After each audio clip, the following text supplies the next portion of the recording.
Olá, amigos! Um dos direitos mais importantes na vida das pessoas é o direito ao nome, o qual, segundo o artigo 16 do Código Civil, engloba um prenome e um sobrenome.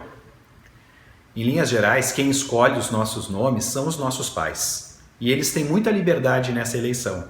Segundo a Lei de Registros Públicos, apenas nomes que exponham a pessoa ao ridículo podem ser recusados pelo poder público. Mas é bastante difícil identificar qual nome nos expõe ao ridículo ao longo da nossa vida.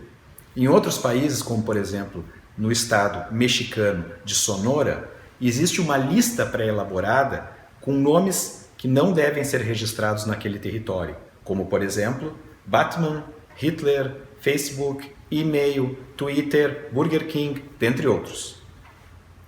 Na maior parte das vezes, o nome vai nos acompanhar por toda a vida. Esse é o chamado princípio da imutabilidade do nome, o qual protege a segurança das relações sociais e jurídicas.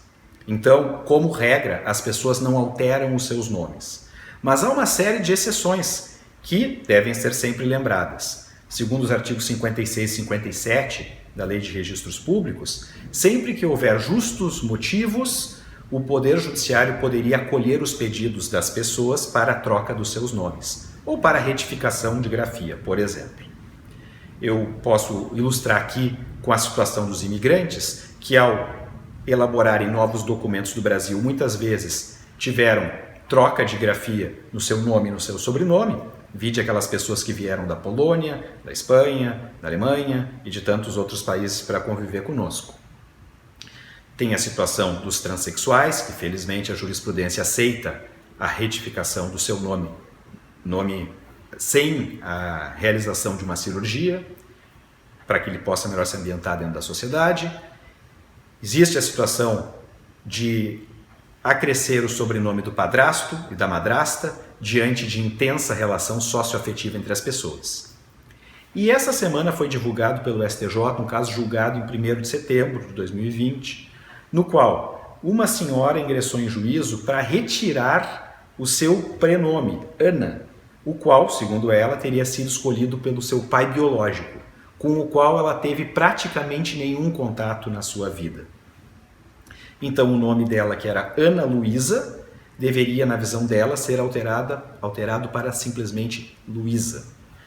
O caso dividiu a 4ª turma do STJ, tendo prevalecido o voto do relator, ministro Antônio Carlos Ferreira, que, tentando seguir a jurisprudência histórica do STJ, considerou que não haveria risco para terceiros. O que a senhora autora da ação desejava era simplesmente ter nos seus registros, ter nos seus documentos, o nome com o qual ela se identificava perante a sociedade, Luísa. E ela não desejava com isso fraudar terceiros ou lesar credores ou, de qualquer forma, prejudicar quem quer que seja.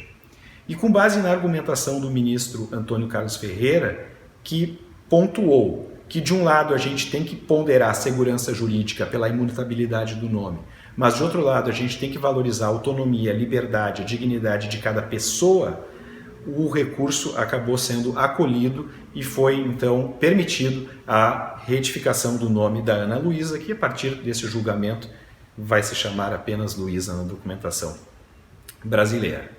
Então, o tema relativo ao direito ao nome é muito interessante e ele engloba tantas outras dimensões, como nome artístico, nome social, apelidos, enfim, cada vez mais se consolida o direito ao nome como um direito da personalidade e os acórdãos dos tribunais brasileiros se mostram bastante sensíveis para harmonizar, para conciliar o princípio da imutabilidade do nome com os desejos individuais de cada pessoa.